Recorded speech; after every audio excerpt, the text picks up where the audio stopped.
Proud to say that we have successfully finished the camp, the gynec and the infertility camp. We have almost operated more than 50 surgeries in these past 5 days, and we have also covered around 600 outpatient patients. And this time I was really very happy because we have done very complicated cases. We have the latest equipments available now, and we have finished everything in laparoscopy. And I'm very sure all these women, if they wanted to become pregnant, they have to come all the way to India. And the Kalkal hospital has provided such a great infrastructure to the people of Mogadishu and Somalia that we could cover up everything. And out of 50 patients, we had very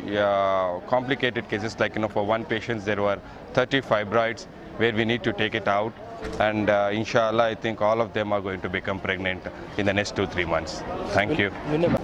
aad aan ugu faraxsanahay inaan mar kale kaambaankii gynecga iyo infertility xagga dumarka xanuunada dumarka oo maaragtay xagga ka cabanaya ilmo la'aanta inaan mar kale soo gabagabeynay Kalkal Hospital sida dhakhtarku sheegay waxa uu qalabkii ugu dambeeyay u keenay in maaragtay la xalliyo mushkiladihii ugu waaweynaa ee dalka India loo aadi jiray sida dhakhtarka uu sheegay waxa la wixii xagga lagu sameyn jiray dhamaantood halkaan ku sameeyay waxa farxad noo ah in cases badan oo complicated oo maaragtay halkaan lagu sameynay loo aadi jiray dibadda in halkaan lagu sameeyay sida dhakhtarku sheegay midii ugu dambeeyay waxyaalihii kamidka ah kontonkii qalliin oo uu sameeyay waxa kamid ah hal qof oo burooyin 30 xabba ku dhow 28 buro hal mar kaliya laga soo saaray waa garan kartaa inta maaragtay dhibaato la eg tahay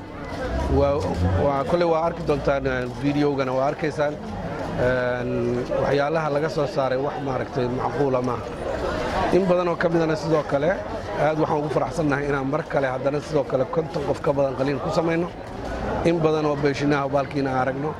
لما عندك كاس وحن أوجدنا هاي إن أيسن دبت كل جود وده هذه كريم لكن لو كوست أيضا واحد يرى ماركت قرش كليه كوبا حيسينه ماركت دل كودي هو يكهلان وحي أي ربين dhammaan dadka dalka dibadiisa waxa dadka xataa aan aragna waxa kamid ah dalka dariska xataa ka yimaaday sida Kenya Mandera area Dolow Ethiopia area dadka ka yimaaday Soomaaliya goboleedeeda inteeda kale aad iyo aad aan ugu faraxsanahay inaan dadka waaragta u qabano Kalkal Hospital waxa uu ku soo kordhiyay bulshada u soo kordhiyay intaas kaliya ma noqonayso haduu Alla idmo waxaan rajaynaynaa inaan intaas in ka badan u soo kordhino waxyaalaha dhammaan ay u baahan yihiin bulshada marba wixii ay u baahan yihiin oo soo kordhino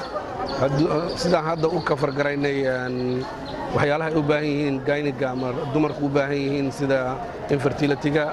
ama xanuunada kale sida burooyinka iyo maaragtay sheeg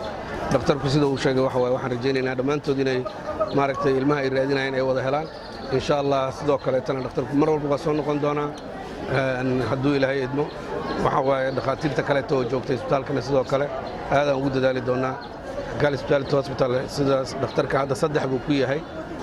dhakhtar dumar saddex dhakhtar oo dumar Kalkal Hospital hadda joogta oo wasoo ugu dambeeyo qalimada ugu dambeeyay sameynay wixii ka sii sareeyo oo maaragtay loo baahdana hadduu Alla idmo soo kordhinayna wajiga labaad waxaan bilaabi doonaa hadduu Alla idmo way socotaa mar walba actually oo dhakhaatiirta hadda laba dhakhtar oo kale joogta oo ayagana maaragtay shaqadii sii wadaaya wixii maaragtay ciladaha kale jiray iyo wixii maaragtay dadka cusub oo dhan wixii complicated cases oo saano kale aad u daran waxaan rajaynaynaa hadduu Alla idmo inaan bil ama 2 bilood ka bacdi aan mar kale haddana saano kale u qabano runtii buradu waa burooyinka waaweyn qaarkood waxa waaye intaas 8 kiilo 4 kiilo qaar waxa 8 kiilo buraha qof laga soo saaray ilmaha caadiga 3 kiilo marka mushkiladu waa garagtaa laba ilmahooda bataan aan qof sida camal noqonaya way burooyin waaweyn aad xanuun aad ay ku hayaan meesha ayagu maaragtay ka raadinayaan waxa waaye waxa qasab aan leed wadanka inaysan wax badan oo maaragtay saas loo qaban kari lahayn intaas waxa si dheer oo aad maaragtay farxad u leh inaan laparoscopic ku sameeynay laser ahaan oo ku qalnay dadka dhamaantood wixii maaragtay qasab noqday in la furo maaha dhamaan hadda markaan qalimada aan sameeynay waxa waaye 50 qof kontonkooda qofna waa ku wada guulaysanay alxamdulillah waxaan rajaynaynaa inay kulligood uur wada yeeshaan oo ay maaragtay insha Allah wada qaadaan rajaynaynaa